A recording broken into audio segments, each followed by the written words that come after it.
Hello everyone, welcome to my YouTube channel. I, Professor Prashant Bua, Dr. Subhash Technical Campus, Junagadh.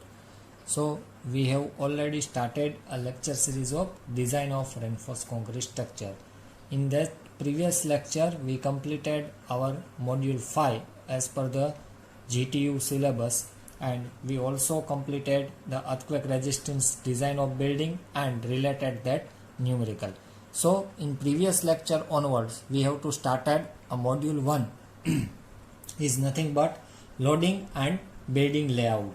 So in that we have to discuss about what type of loading are affected on building, particularly the wind force that should be act on a building, and what should be the pressure generated on building. So in previous lecture we have to discuss about the codal provision are used to finding out the wind pressure, and the code name is IS 875 part 3. In that there are the variation equation are we have to use to finding out the wind pressure.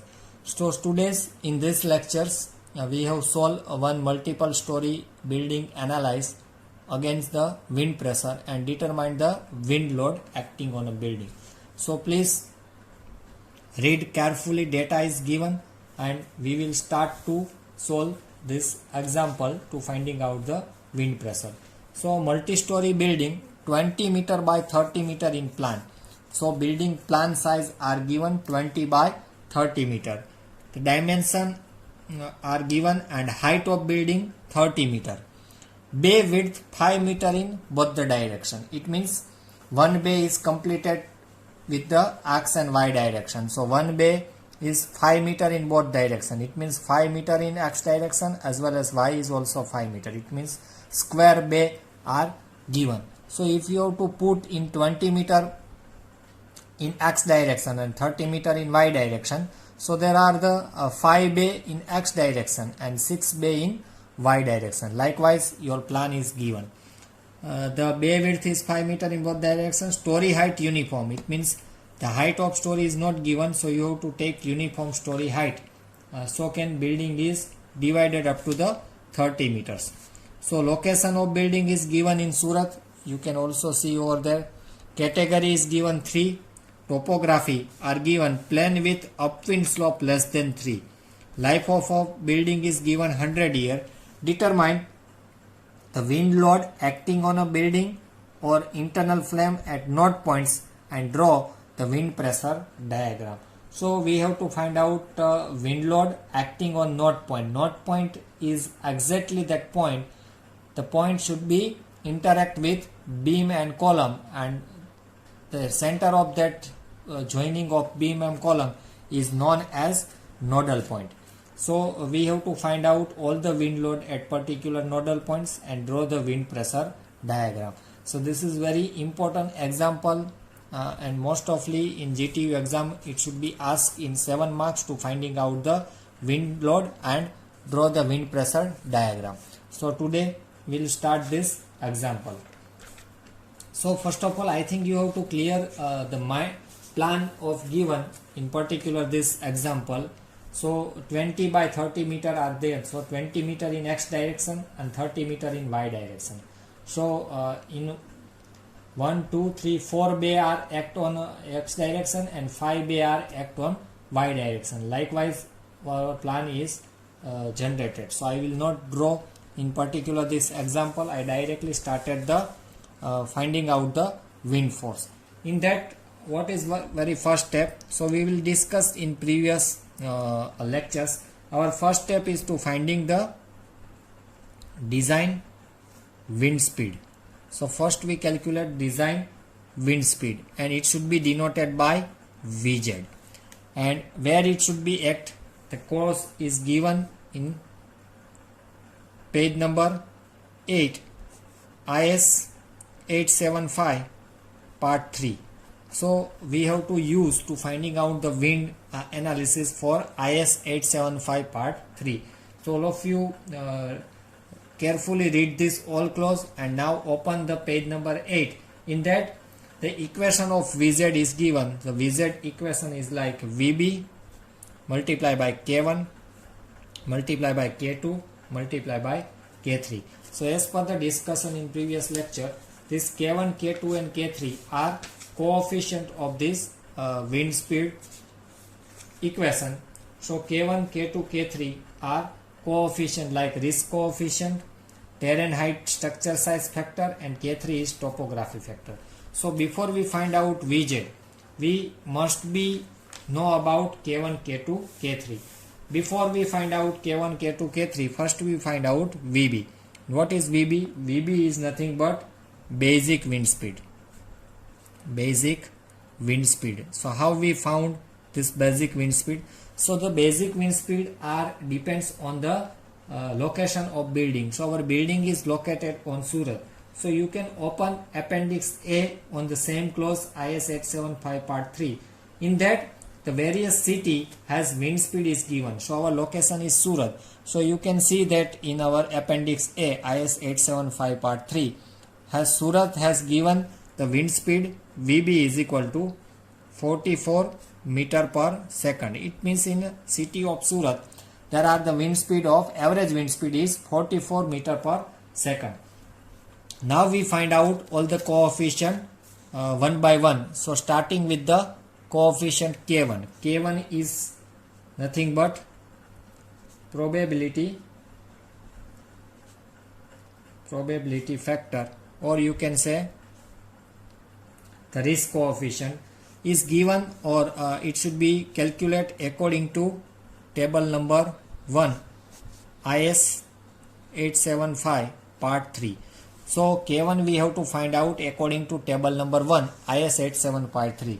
For that we required the life of building. So our life of building is given 100 year as per our data, and Vb we found 44 meter per second. So both the data you have to compare with the table number 1. So we can find out K1 is equal to 1.07 according to table number 1. So first of all we use the table number 1 to finding out the K2. Now next steps we find out K2. Now what is K2? K2 is terrain category, or you can say the terrain height and structure size factor. So it depends on what should be the structure size and terrain height. That factor should be decided of K2. So how we find out the K2? For that we have to use table number 2. So table number 2 in IS 875 part 3. So we have to use table number 3 to finding out the K2. For that we know about the category. So in our case category is given 3. Category is given 3, and the greatest dimension of building. It means we have compared with the plan in both the directions. Suppose in our data the plan is given 20 by 30. So what should be the greatest dimension? Is 30. So our greatest dimension is 30 meter in plan. What should be the class? So class B we have to decide it as per the table number 2, and when the table number 2 is start, before that all the class definition are given. What should be the covered under class A, what should be the covered under class B, and our height of building is 30 meter. So these all are given data. So it compared to height, when the height should be changed, K2 should be changed. So it directly proportional to the building height. So you might be aware and keep your mind, K2 is directly proportional to the height. So we have to taken with the different height versus K2, because we have the 30 meter building. So starting with the 10 meter height, K2 should be 0.88. Then go forward the 15 meter, K2 should be varies 0.94. Then 20 meter 0.98, and 30 meter 1.03. So likewise when the height should be varies, K2 should be also varies. So we starting for the lowest value. So in table 10 meter has started to the lowest value and up to our building height. So we have to stop as our building height. Likewise, K2 will be find out according to table number 2. For that, there are the requirement of this data category. You have to know that what should be the greatest dimension in your plan, what should be the class of your structure, and what should be the height of your building. These four are helping out to deciding the K2. But again, I repeat it should be varies according to height. So we have to write it down with all possibility height of building. So next, we have to find out the next factor is nothing but K3. So next we find out K3. So K3 is nothing but topography factors, and it should be given in clause number 5.3.3.1. Please note it down this code. This is very important code. It may be asked in theory part also. So what should be the K3 and how we have to take as a K3? So K3 is given clause number 5.3.3.1. Sorry, not 3.3. 5.3.3.1.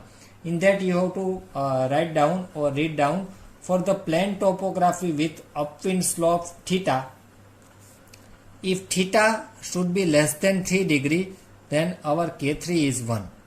So it's clearly mentioned over that case. If theta should be greater than 3 degree, then it should be calculate according to the clause given in IS 875 part 3. So likewise, if theta is greater than 3, then K3 is calculated as per the appendix C. So in our case of today's example, our theta should be less than 3. It means K3 is directly 1. If theta is, in case of any example, theta is greater than 3 degree, then we should calculate K3 as per the appendix C in a IS 875 part 3. So now all the variable coefficient we find out. So we have to find out Vz. Vz is equal to Vb, K1, K2, K3. So all the parameters we have to calculate. Vb is 44, K1 is 1.07, K2 at 30 meter height 1.03, and K3 should be 1. So we can find out Vz 48.49 meter per second. So here our first step is completed to finding out the design wind speed Vz. Next we have to find out design wind pressure PD. So what should be our next step? Our next step is step number 2. Design wind pressure on building, and it should be denoted by PD. Which clause we have to use? Clause number 5.4 IS 875 part 3.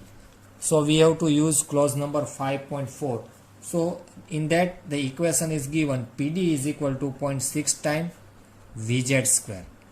But again I repeat, this Vz is directly proportional to K1, K2, K3, and K2 is directly proportional to the height. So when the building height should be varies, PD should be varies. So for easy calculate, we can make one table for finding out this PD. In that we have to draw one table. In first column of this table, we should take as a height H of our building. Next column VB. So it should be same for every meter of height. There are no change in VB. So VB should be constant. K1 should be constant. K2 should be varies according to height. K3 should be constant. Then next we have to find out Vz. Vz we know that VB, K1, K2 and K3. The next we have to find out PD. Just multiplication of 0.6 times Vz square. So likewise we have to simply make one table, so there are no chance for mistake in calculation. So height we know 10 meter, 50 meter, 20 and 30. So 10 meter and all the different height, VB should be constant 44, there are no change in case of VB because it is not directly proportional to the height. Now K1 is also constant 1.07, 1.07, 1.07 and 1.07. Next K2, so it should be varies, and we also make one table while we calculating the K2. So at 10 meter height K2 should be 0.88, at 15 meter height K2 should be 0.94, 20 meter height it should be 0.98, and up to 30 meter it should be 1.03. Again K3 is constant because theta is less than 3, so at every meter height of building K3 should be constant. Now VZ we have to calculate. So last VZ we have to calculate at 30 meter height. The answer is 48.49. Now 10 meter. So what should be the done? 44 multiply by 1.07 multiply by 0.88 multiply by 1. So answer you have to calculate 41.43 and unit is meter per second. Same way for 15 meter height 44 multiply by 1.07 multiply by 0.94 multiply by 1. So you have to getting 44.26, and same as 20 meter 44 multiply by 1.07 multiply by 0.98 multiply by 1. So you have to getting 46.4. So now just square of this VZ and multiply by 0.6. So we have to find out PD. So 41.43 square multiply by 0.6. So you have to getting answer 1030. The answer is given Newton per meter square because this is the wind pressure. Next question, for 44.26 square multiply by 0.6. So you have to getting 1175. 46.14 square multiply by 0.6. You have to getting 1277. 48.49 square multiply by 0.6. 1411. So likewise in the step number 2 we have to evaluate design wind pressure PD according to clause number 5.4. Now next step number 3, find out design wind load. So this is very important step. Now we can find out design wind load. Which clause are used? Clause number 6.3 IS 875 part 3. So this is very important clause. In that the equation is given F is equal to CF multiply by AE, it means effective area, multiply by PD. So this 3 value we know that PD should be calculated in step number 2. At different height we found the PD. So we know about the PD. The unknown is CF and AE, and that CF is force coefficient we have to use according to figure number 4 in a code, and AE is effective frontal area. What should be the frontal area have effect due to wind load is effect. So now CF is very important. So for CF we have to use in figure 4. Before that we have to draw the plan and elevation of building, so we can visualize the what should be the exact frontal area. So this is our building. A is 20 meter and B is 30 meter. So this is our plan. Suppose wind direction are act, so that should be force F we have to find out. This way is wind direction, 30 meter frontal area, 20 meter width. What should be the elevation as I draw of building? So 30 meter height of building is given. Height of building is 30 meter. This should be our elevation, and again the width of building is same as A, 20 meter, and that should be the direction of wind. So this is the plan and this is the elevation of our building given. So plan is 20 meter by 30 meter and the wind direction is X, means 30 meter frontal area, and elevation you can show. So now we have to finding out the value of CF. So for finding out the value of CF we have to use figure number 4. So you can open the figure number 4 in your close in your code IS 875 part 3, so you can getting the idea how we can find out the value of CA. So for that we decide the A, it means our x dimension A, B is y dimension 30 meter, and height of building is also 30 meter. So this is our preliminary data of building. So now if you have to use figure number 4A, is given in code number IS 1875 part 3, page number 39. So if you have to open the figure 4A, there are the two ratio, one is H by B and second is A by B. That's why we decide to H, B, A. So H is 30, B is 30, so it should be 1. A by B, if I calculate, A is 20, B is 30, so our A by B ratio is 0.67. So if you have to open a figure 4A, compare with both the ratio, so you can find out the CF roughly, and the value of CF is 1.22 with the using of figure 4A in IS 875 part 3. So now we decide the frontal area of building. So the building is unbraced because there are not given any types of shear wall. I hope you have to clear up the CF. So we go forward the AE, how we calculate the effective frontal area. So there are the 7 row of column.